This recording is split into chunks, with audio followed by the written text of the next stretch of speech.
আজ আমরা Herbalife wellness coach হিসাবে যে কেরিয়ারের সুযোগের কথা বলা হচ্ছে সেটার গভীরে একটু যাব।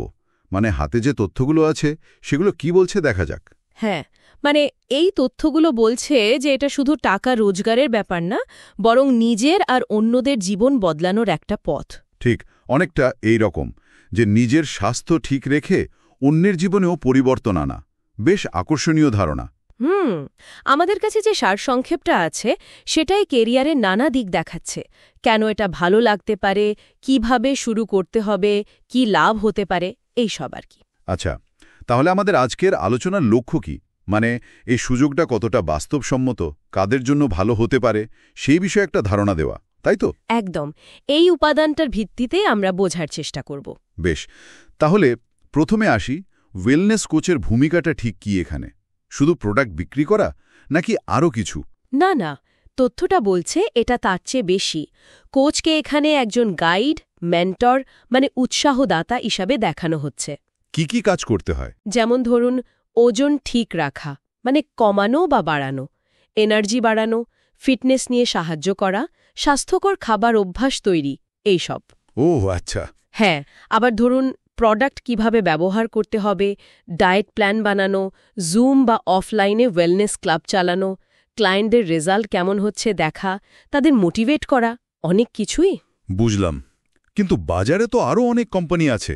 এই উপাদানটি হার্বালাইফকেই কেন বেছে নিতে বলছে? আচ্ছা, সেটার পক্ষে কয়েকটা যুক্তি দেওয়া হয়েছে। যেমন এটা একটা আন্তর্জাতিক ব্র্যান্ড, ৯০টারও বেশি দেশে এদের ব্যবসা আছে। এটা তো একটা বড় পয়েন্ট। আর ওরা বলছে ওদের পণ্যগুলো নাকি বিজ্ঞান ভিত্তিক। চিকিৎসক, ডায়েটিশিয়ান, এমনকি নোবেল বিজয়ী সমর্থনের কথাও লেখা আছে, যদিও মানে এর বিস্তারিত প্রমাণ এখানে নেই। আচ্ছা, আর ব্যবসার পদ্ধতি নিয়ে কিছু বলা আছে? হ্যাঁ, একটা প্রমাণিত ব্যবসায়িক পদ্ধতির কথা বলা হয়েছে, যেটা নাকি সহজ ফলো করা যায়। আরও আছে যেমন নিজের সময় মতো কাজ করা, বাড়ি থেকে কাজ করার সুবিধা। মানে ফ্লেক্সিবিলিটি আর কি। ঠিক, আর কম ইনভেস্টমেন্টে বেশি আয়ের সম্ভাবনার কথাও বলছে। স্টক রাখতে হয় না, এটাও একটা সুবিধা হিসেবে দেখানো হয়েছে।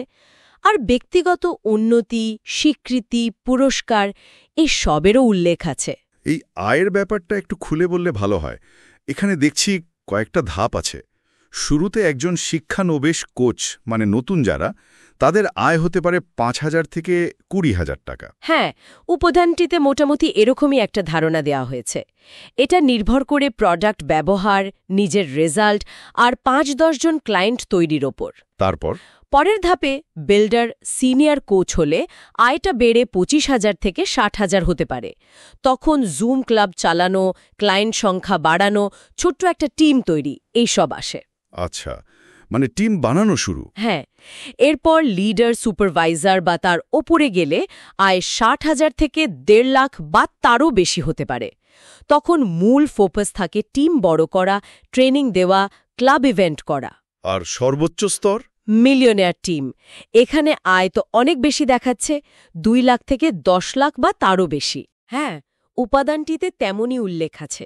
এটা আসলে বড় টিম লিড করা, আন্তর্জাতিক স্বীকৃতি, বিদেশ ভ্রমণ, এগুলোর সাথে যুক্ত। বোঝাই যাচ্ছে আয়টা এখানে টিম তৈরির ক্ষমতার ওপর খুব বেশি নির্ভর করে।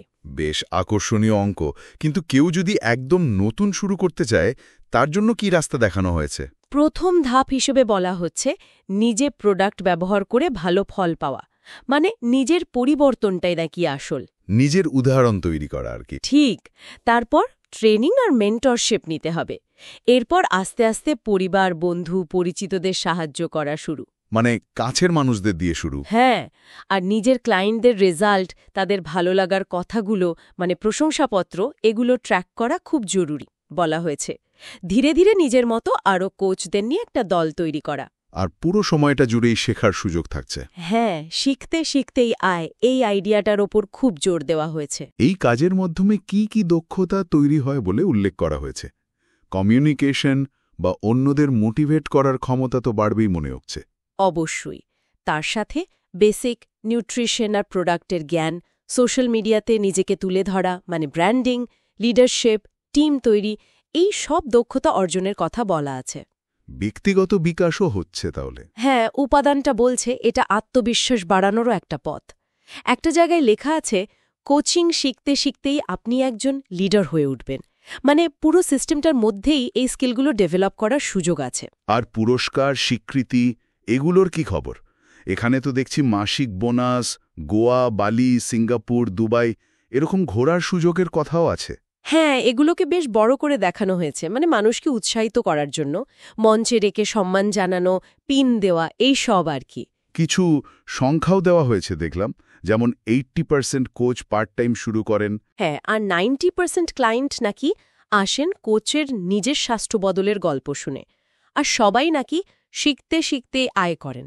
এই পরিসংখ্যানগুলো দিয়ে বোঝানো হচ্ছে যে এটা অনেকের পক্ষেই করা সম্ভব, যদিও মানে এই সংখ্যাগুলোর কোনো তুলনামূলক বিশ্লেষণ বা উৎস এখানে দেওয়া নেই। বুঝলাম। তাহলে সব শেষে এই উপাদান অনুযায়ী কাদের জন্য এই রাস্তাটা সবথেকে উপযুক্ত? সারসংক্ষেপটা বলছে, যারা অন্যদের সাহায্য করতে ভালোবাসেন, যারা নিজের মতো করে আয় করতে চান, মানে ফ্লেক্সিবল ইনকাম চান, যারা ব্যক্তিগতভাবে উন্নতি করতে চান, নতুন জিনিস শিখতে রাজি আছেন, আর কোচিং বা পরামর্শ নিতে যাদের আপত্তি নেই। আর যাদের বড় স্বপ্ন আছে তাদের কথাও বলা হয়েছে। হ্যাঁ, ঠিক। মূলত যারা একটা নির্দিষ্ট সিস্টেম মেনে চলে, নিজের উদ্যোগে আর নেটওয়ার্কিংয়ের মাধ্যমে এগোতে চান, তাদের জন্য এটা ভালো হতে পারে। উপাদানটি অন্তত তাই বলছে। সব মিলিয়ে তাহলে যা দাঁড়ালো, এই উপাদানটি দেখাচ্ছে যে কিভাবে নিজের স্বাস্থ্য ভালো রাখার ইচ্ছাকে একটা ব্যবসার সুযোগে এবং অন্যের জীবনে ভালো প্রভাব ফেলার রাস্তায় নিয়ে যাওয়া যায়। একদম। আর এটা একটা প্রশ্নও তুলে ধরে যে একটা সিদ্ধান্ত কিভাবে একই সাথে স্বাস্থ্য, আয় আর জীবনযাত্রা এই তিনটে দিকেই প্রভাব ফেলতে পারে, অন্তত এই লেখাটা যেভাবে দাবি করছে। যারা আগ্রহী তাদের জন্য শেষে কিছু স্টেপের কথাও বলা আছে। কোচের সাথে যোগাযোগ করা, ওরিয়েন্টেশন বা ট্রেনিং নেওয়া, নিজে প্রোডাক্ট ব্যবহার শুরু করা আর মানুষের সাথে কথা বলার কৌশল শেখা। এটা আমাদের ভাবতে বাধ্য করে যে সুস্থ থাকার যাত্রার ব্যবসা সাফল্য এই দুটোকে মেলানো বাস্তবে কতটা সম্ভব বা সহজ।